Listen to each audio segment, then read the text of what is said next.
Сана емделмей, дене сауықпайды атты бағдарламамен осы жолғы партия ішіліктеуге қатысып отырмын.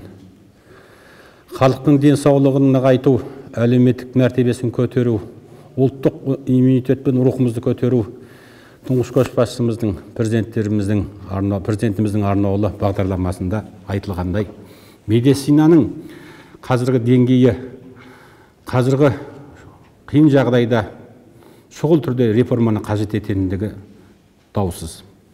Әсіресе емдеу жүйесінде біздің бюджеттің жағдайына байланысты және халықтың қалтасына байланысты қымбат, қолжетімсіз дәрілерді және бір жағын емдесе бір жағына зиян келтіретін дәрілерді біз кіргізуге және оны халыққа тұтынуға мүмкіндік таба алмаймыз. Өйткені оның зияны да бар, қолжетімсіз. Біз соның шешу жолдарын табу. Екінші, бұл жүйені жүйелендіріп, арнаулы мемлекеттік деңгейге көтеру.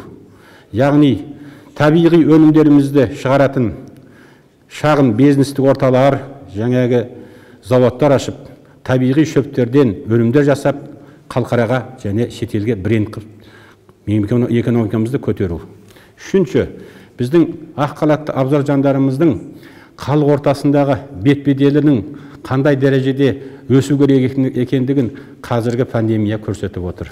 Яғни халықтың қалаулысы болу, тек қана оның жаңағы жақсы бір іс-әрекетінде емес, шынайы жүрегімен жасайтын жүректік сөздерінде болу емес, оның шынайы істеген іс-қимылында екенін дәлелдетті.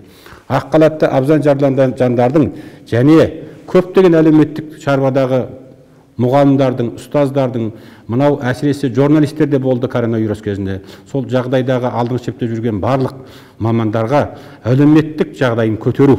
Яғни денсаулық сақтау мамандарының қолжетімділігі жаңағы баспанаменен, сондай олардың еңбекақысының халықтың ортасында өзінің деңгейінде көтерілуіне мүмкіндік жасау. Тіпті болмағанда оларға әл-ауқатын көтеруге көмек пакеттерін ұсыну жолға қойылып отыр.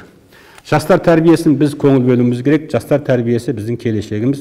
Жаһандық әлеуметтік жағдайлардың барлығын көтергенмен, жаһандануда жастардың тәрбиесі, отансүйгіштігі сол өзінің денсаулығына да байланысты.